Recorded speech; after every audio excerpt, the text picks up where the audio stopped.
मुफ्ती साहब पूछना ये था कि जुम्मतुल वदा की शरई हैसियत क्या है। देखें, जुम्मतुल वदा के हवाले से दो बातें समझनी चाहिए। एक तो जुम्मतुल वदा की हैसियत ये कि कोई आदमी इस लिहाज से कि भाई ये रमज़ान का बड़ा मुबारक महीना है, अल्लाह ताला ने हमें रमज़ान का मुबारक महीना अता फ़रमाया और अब ये रमज़ान का महीना रुख़सत हो रहा है, तो ऐसी सूरत में कि पता नहीं अगली बार हमें रमज़ान का ये महीना नसीब होगा या नहीं होगा, और अगली बार हम में से कौन ज़िंदा होगा कौन ज़िंदा नहीं होगा, इस माना में जुम्मतुल विदा को लेना या उसको जनाब इस लिहाज से मिस करना, तो इसमें तो कोई हरज की बात नहीं है। लेकिन एक है कि जुम्मतुल वदा को हमारे यहाँ जैसे बाज़ औक़ात क़ज़ा उम्री पढ़ी जा रही होती है, क़ज़ा उम्री की एक मख़सूस सूरत है कि भाई ये 2 रकातें आप पढ़ लें और इसमें ये सूरतें इतनी दफ़ा पढ़ लें तो जितनी नमाज़ें आपकी क़ज़ा हैं वो सारी क़ज़ा नमाज़ें बस आपकी पूरी हो जाएंगी, ये 2-4 रकातें पढ़ने से। ये जो क़ज़ा उम्री का तसव्वुर है जुम्मतुल विदा में, शरीयत में, कुरान और हदीस में इसका कहीं से कोई सबूत नहीं मिलता, इसलिए जुम्मतुल विदा का ये तसव्वुर ठीक नहीं है। और इसी के साथ साथ क़ज़ा उम्री का जो इस्लाम में तसव्वुर है वो यही है कि जो नमाज़ें आपसे क़ज़ा हुई हैं वो आपको क़ज़ा करनी पड़ेंगी। 10 नमाज़ें क़ज़ा हुई हैं तो 10 पढ़नी पड़ेंगी, और 10,000 हुई हैं तो 10,000 पढ़नी पड़ेंगी। और इसी के साथ साथ एक बात ये भी याद रखें कि उलमा ने ये भी लिखा है कि भाई रमज़ान में रोज़े रखना ये अल्लाह ताला की तरफ से एक लाजिम अमर है, एक फ़र्ज़ है, एक मशक्क़त है कि भाई आपने रोज़े रखना है।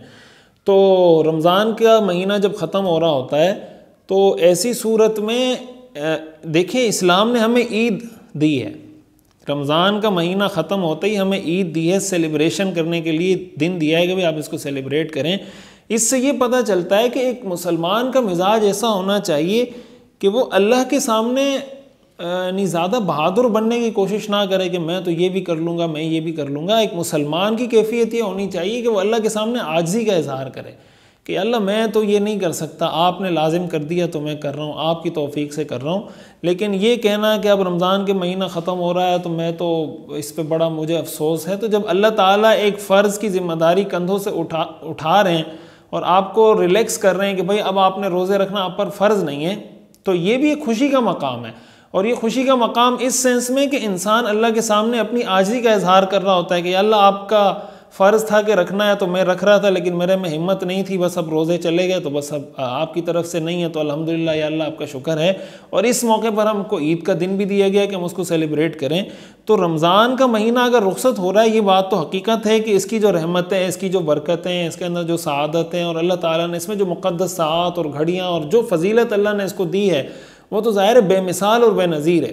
लेकिन साथ साथ इसमें इस पहलू को भी अगर देखा जाए कि अल्लाह ताला के सामने अपनी आजिज़ी का इज़हार करें और अल्लाह ताला से ये दुआ भी करें कि या अल्लाह हमें अगला रमज़ान भी नसीब फरमा, उसकी बरकतें भी नसीब फरमा, आफ़ियत तक हमें उस तक भी पहुँचा, तो ये दुआ भी कर सकते हैं। मकसद ये है कि इन दोनों के दरमियान कोई बैलेंस रखना चाहिए। बहुत ज़्यादा इस तरह हमारे यहाँ जैसे बाज़ औक़ात चल रहा होता है कि रोना धोना हो रहा होता है और स्पीकरों पर इस पर अलविदा अलविदा और ये पढ़ा जा रहा होता है, तो ये कोई बहुत मतलब हम इसको ये नहीं कह सकते कि बहुत आइडियल तरीक़ा है। इन दोनों चीज़ों को जो मैंने आपके सामने बात रखी है इसको अगर सामने रखा जाए इसको देखकर। मसूद आलम बंगलोर इंडिया से, मुफ्ती साहब मेरा सवाल ये है कि एक मस्जिद में 5 वक्ता नमाज होती है मगर कोई शख्स जमात होने से पहले अपना फ़र्ज़ नमाज अदा कर लेता है, इसकी नमाज हो जाएगी? नमाज तो हो जाएगी, लेकिन जब वहाँ 5 बाजमात नमाज होती है तो इस तरह करना उसके लिए ठीक नहीं है।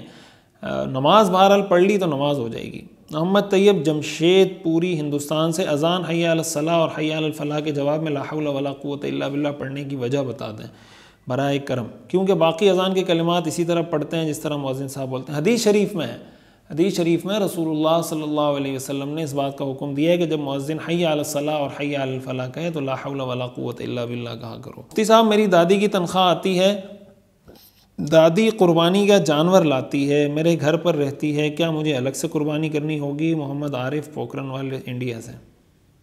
देखें, इसका ताल्लुक़ इससे नहीं कि आप एक घर में रहते हैं या अलग घर में रहते हैं। अगर आप साहिब निसाब हैं तो आपको अलग कुर्बानी करनी पड़ेगी, दादी साहिब निसाब है उनको अलग कुर्बानी करनी पड़ेगी, घर वाली साहिब निसाब है उसको अलग कुर्बानी करनी पड़ेगी। इसका ताल्लुक़ इससे है कि साहिब निसाब आप हैं या नहीं। मुफ्ती साहब शादी में मुझे ससुराल की तरफ से सोना मिला है, मेरा 22 साल का भाई रीढ़ की हड्डी की वजह से माजूर है, ख़ुद कमा नहीं सकता, तो क्या मैं उसको ज़कात दे सकती हूँ या किसी और गरीब को? देखें, भाई को या बहन को या किसी भी रिश्तेदार को ज़कात दी जा सकती है। शर्त यह है कि वो साहिब निसाब ना हो। अगर वो साहिब निसाब है तो उसको ज़कात नहीं दे सकते। रिश्तेदारों में सिर्फ उसूल और फ़ुरू को ज़कात नहीं दे सकते। उसूल और फ़ुरू का मतलब वालिदैन को नहीं दे सकते, औलाद को नहीं दे सकते। वालिदैन का मतलब वालिद को, वालदा को, दादा को, दादी को, नाना को, नानी को, इनको नहीं दे सकते। और फ़ुरू का मतलब या औलाद का मतलब बेटा, बेटी, पोता, पोती, नवासा, नवासी। इसके अलावा जितने रिश्तेदार हैं सबको ज़कात, और मियाँ बीवी आपस में एक दूसरे को ज़कात नहीं दे सकते। इसके अलावा सब रिश्तेदारों को ज़कात दी जा सकती है। शर्त एक है कि अगर वो ज़कात का मुस्तहिक है, साहिब निसाब नहीं है, तो उसको ज़कात दी जा सकती है।